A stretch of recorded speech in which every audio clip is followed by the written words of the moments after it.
Here are the top 4 credit cards that everybody should have and how to use them. Starting off with everyone's favorite, the American Express Platinum Card. As shiny and luxurious and as jaw-dropping as this may seem to everybody around you, it's actually the worst credit card to spend your money through. The reason being, it doesn't earn a lot of points when you spend money on it. I know, shocking. The only thing that you should be using your Platinum Card to spend money on is only travel booked directly through American Express, meaning a flight or a hotel that you're booking through Amex Travel. You should be using the Amex Platinum Card to get 5 times points back on that dollar that you're spending. Aside from that, it has a ton of benefits that I'm not going to go over. My favorite, though, is the Clear credits. Make sure you're using the ones that you find useful to justify the annual fee for this card, and it pays for itself. Now, this is the heavy hitter Amex card that you will be spending all of the money that you possibly can think of when using an Amex card. The reason is because this card earns way more than that Platinum Card does. Say you're at a restaurant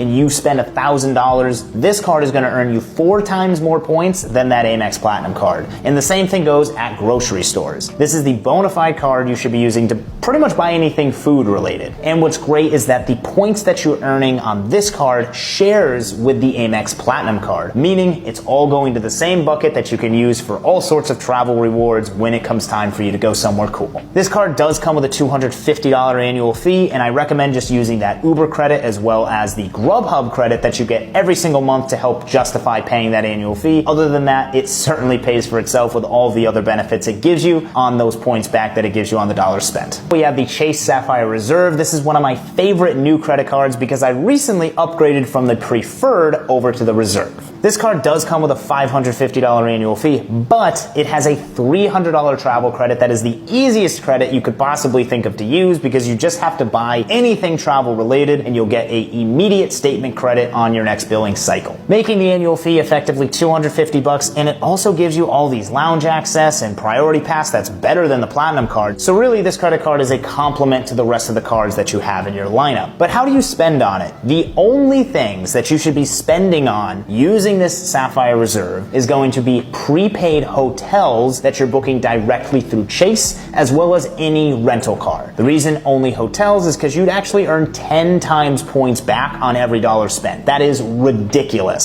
So if you go somewhere cool for 7 days and you spend $5,000, you're gonna get 50,000 points just for booking that hotel using your Chase Sapphire Preferred in the Chase Travel Portal. And the rental car is specific because you not only also will earn a point multiplier on that dollar, but this card comes with primary renter's insurance, meaning God forbid you rent a car and you get into an accident, your auto insurance is not going to be impacted, and instead the credit card's insurance is going to take precedence over your auto insurance because it is primary, not secondary, like most credit cards offer. All in all, it's a fantastic card that earns Chase Ultimate Reward points, and it gives you access to the Chase Travel Portal, which you can then transfer your Chase points from Chase into a bunch of different loyalty programs like United or Hyatt Hotels and all sorts of other airlines and hotels. And last but not least, we have the Chase Freedom Unlimited, which comes with a $0 annual fee, but is one of the best powerhouse credit cards to be spending your money through, and here's why. At a minimum, you're going to be getting 1.5 points back per dollar spent on anything you buy, meaning this could be from Amazon, this could be down the street from your buddy Joe that has a lemonade stand, this could be the next Gucci shoe that drops that you really want. It literally doesn't matter. You're going to be earning a minimum of 1.5 points back. And God forbid you use this credit card to pay for a restaurant, which we all know you should be using the Gold Card for, you're still going to get 3 times points back. It's not going to impact you that much, although I still wouldn't suggest using this for restaurants because that's why we have the Gold Card. And what's awesome is that this credit card earns Chase Ultimate Reward points, so don't get confused by the marketing, which labels this as a cashback credit card. It does not earn cashback, it earns